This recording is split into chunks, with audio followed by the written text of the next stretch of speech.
చదవాలన్న కోరిక ఉంటే వయసు పెద్ద సమస్య కాదని ప్రూవ్ చేసింది ఈ బామ్మ. వివిధ అనారోగ్య సమస్యలతో విశ్రాంతి తీసుకునే వయసులో పట్టుదలతో మాస్టర్ డిగ్రీ పూర్తి చేసి శభాష్ అనిపించుకుంది.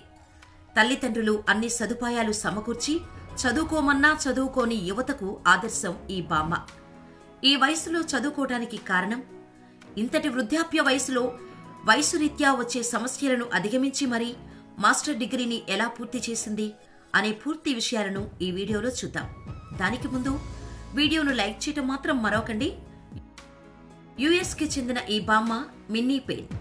ఆమె తల్లిదండ్రులు చదువుకోని వస్త్ర కార్మికులు. ఆమె హైస్కూల్ చదువును మాత్రమే పూర్తి చేసింది. ఆమె దక్షిణ కెరోలినా టెక్స్టైల్ మిల్లు వాతావరణంలోనే పెరిగింది. సరిగ్గా 1950లో తన హైస్కూల్ విద్యను పూర్తి చేసింది. ఆ తర్వాత రియల్ ఎస్టేట్ సంస్థలో క్లర్క్గా పనిచేసింది. అంతకుముందు ఓ జూనియర్ కళాశాలలో ఉపాధ్యాయురాలిగా పనిచేసింది. 1961లో డేల్ను వివాహం చేసుకుంది. ఆ దంపతులకు 2 పిల్లలు.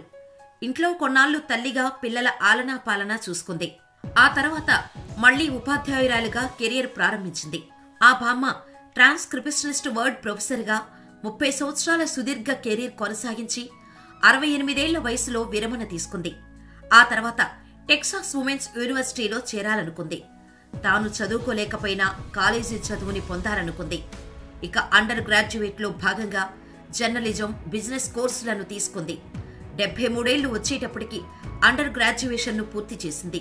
ఆ తర్వాత ఆ బామ్మ ఇంటర్ డిసిప్లినరీ స్టడీస్లో మాస్టర్స్ డిగ్రీని పూర్తి చేసి అత్యంత వృద్ధా వయసులో పీజీ చేసిన తొలి మహిళగా చరిత్ర సృష్టించింది.